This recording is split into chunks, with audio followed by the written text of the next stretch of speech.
आह, अगर आपको भी मुझे देखकर जमाइयाँ आने लगी हैं, मैं आपको बताता हूँ कि इसके पीछे साइंस क्या है। जमाइयाँ क्यों आती हैं? जमाइयाँ इसलिए आती हैं कि जब हम बोर होते हैं या बहुत ज़्यादा थके होते हैं, तो हमारे दिमाग में ऑक्सीजन की कमी होती है।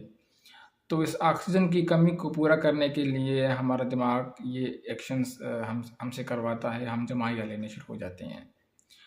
तो ये बहुत ज़्यादा कंटीजियस यानी अगर आप मुझे देख रहे हैं जमाई लेते हुए तो आपको भी मे बी आपको भी जमाइयाँ आने लगें। हमारा दिमाग जब किसी और को देखता है जमाई लेते हुए, यॉर्निंग करते हुए, तो हमारा दिमाग भी उस एक्शंस को कॉपी करता है।